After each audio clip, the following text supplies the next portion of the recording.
Right, okay. So this month, I'm going to cover watercolours. You'll be thrilled to hear.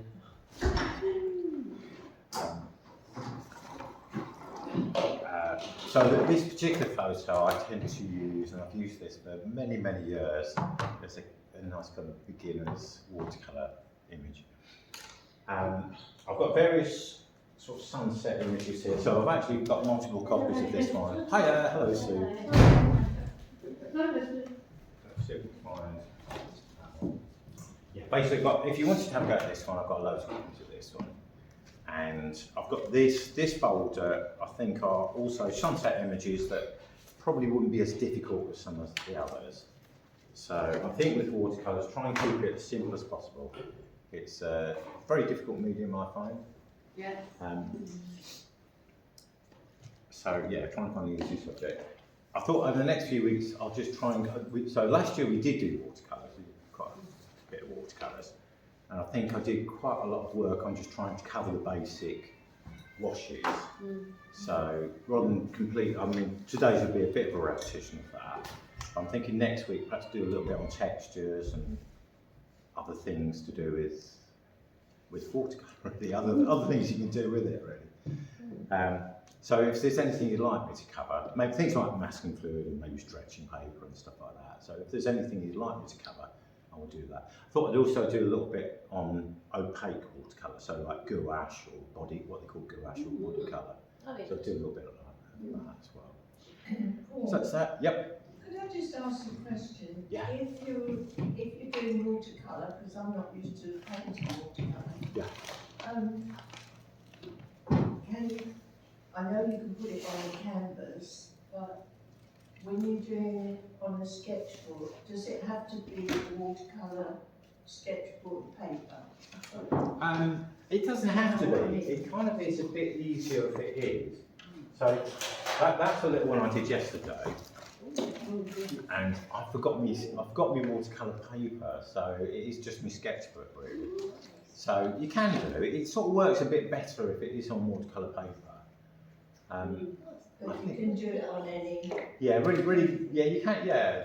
I mean, and to be honest, I'm a bit more comfortable just doing sketches that I add a bit of watercolour to, really, rather than trying to do the watercolour I was going to say, painting. it depends, doesn't it, how much paint you're going to put on? Yeah. Because if you're just colouring in a sketch. Yeah. But if you're doing an actual watercolour. Yeah. So yeah, it does. It really rather depends on the look of it. Yeah. Yeah. I mean, yesterday my intention was just to. Well, I probably, if I had watercolour paper with me, which I've got to take out, I would have something looking more like a watercolour. Really. But yeah, there can be just a quick sketch with a tiny bit of colour thrown at it, really, and it can liven up a sketch. So yeah, there's different things. So maybe that could be something we'll have to look at. I don't know about canvas. I don't think many people would paint on canvas with watercolours. You do, don't you?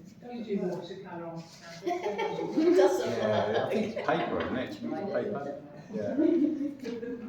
Oh yeah, that's right. You've had stretch canvas, haven't you? And you've had watercolour on it.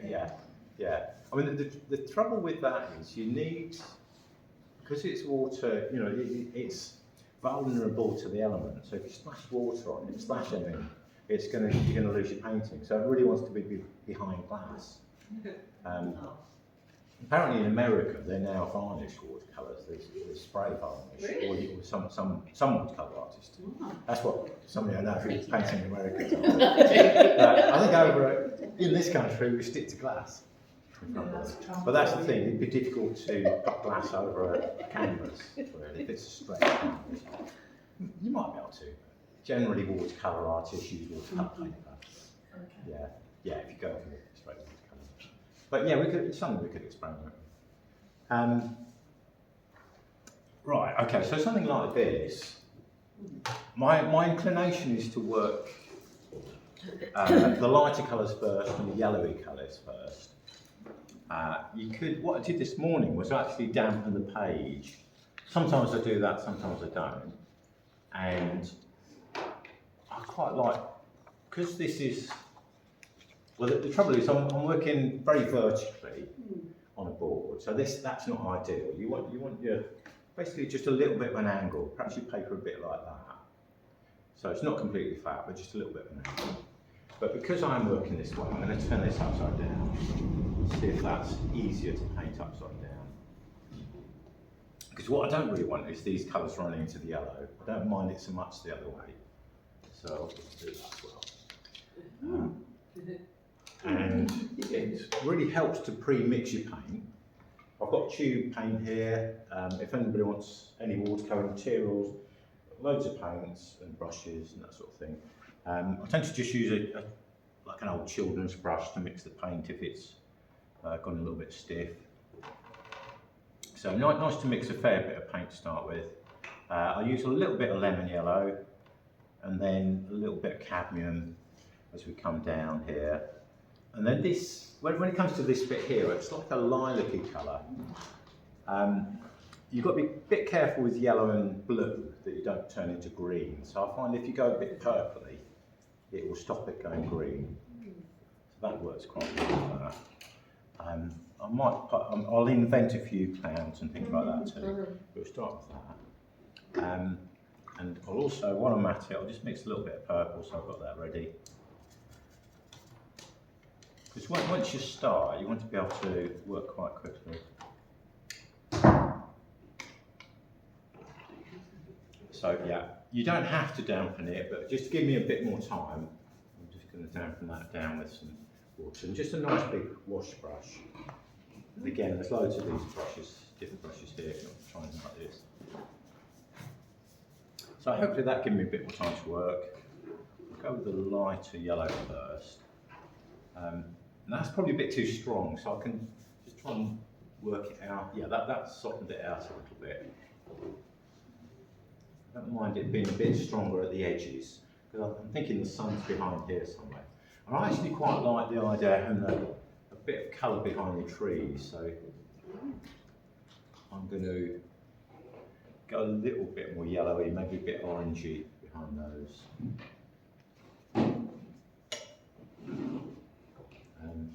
Right, so I'm going to change to this colour, clean that, and go for the lilac-y colour. I'm going to add a little bit of brown to it. It's going to be, if I've got any brown, just to dull it down a little bit. Actually, I think that's black. Yeah, I just want to grey it down a little bit. That's sort of fairly strong. And I'll just work up to that. And where the paper's nice and wet still, the colours will just hopefully just mingle nicely. That's right. Okay. Yeah, those lines are starting to soften now. I'll just go in with another clean brush and just a little bit.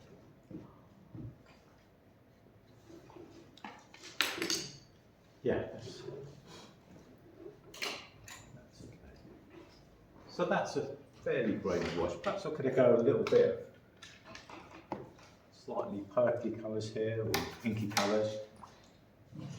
So I'll use a very slightly smaller brush. Because this is a little bit damp, I don't want to add too much more water, so the paint really needs to be a tiny bit stronger here. That might be a bit wet.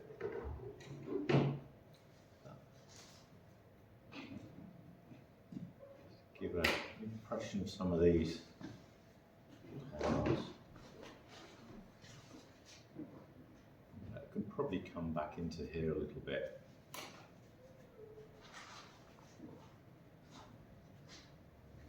little bit here.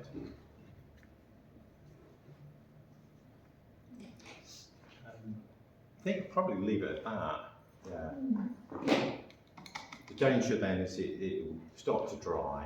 And I'll either end up lifting colour out or I'll get hard edges. So at the moment I don't particularly want any hard edges. So that's like the first stage, let that dry. And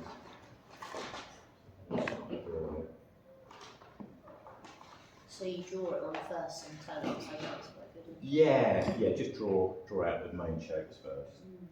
And hopefully, yeah, that's softening out fairly well, I think. Yeah, can't find that one. But basically, it's just sort of painting trees in next. To be honest, it's not going to take too long for that to dry, so let's just pop that back up there. That's almost dry, so if I wanted to add trees, the thing with these very dark bits, in watercolour, you wouldn't necessarily want it quite as dark as that, because the painting is going to look very heavy and dark. Let's get a little bit dark. So I've got a black and I'll mix a bit of purple and perhaps red with it. Should be okay. You could, I mean, if you wanted, you could do a little bit of study on a bit of paper, just experiment with the trees. Or if you just wanted to try it out first, just to see how it's likely to look. That might be alright. I think somebody gave me this brush, it's slightly stiffer than most watercolour brushes. I think the idea is that you paint foliage and things with it. So, and some reds and tiny bit of water. Start with that. I tend to just start one side and work across.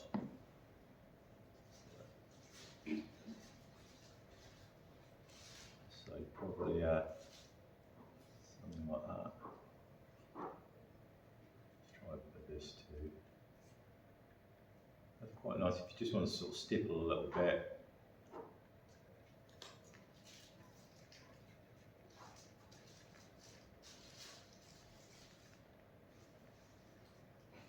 Let's go back to that one.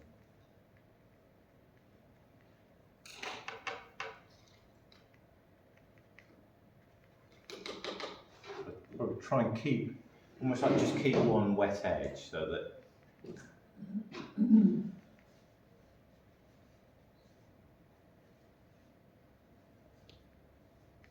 again, you might want to have some other, quite tempted to make that a little bit orangey in places. So if you've got a couple of colours mixed at the same time, that might be quite nice to add some other colours in too.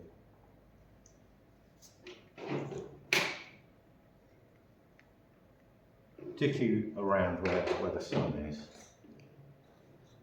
Give that sort of sensible.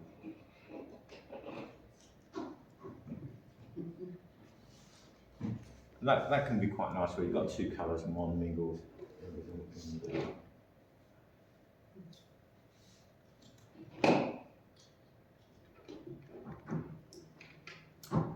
I'd avoid just using one. Try and avoid using just one brush and making like a repeated mark everywhere, because it then looks like you're just cloning the same mark. Just try and kind of keep it interesting, try and keep it varied.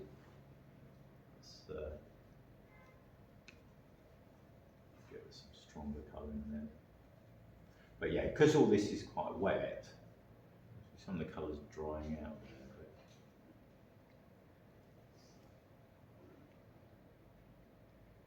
Some of the dark back in, but I've got just trying to keep one wet edge, because then just carry on right the way across. What I'll do is I won't do any more, but I'll just soften that edge a tiny bit so that if I carry that on, it's be easier to join that one.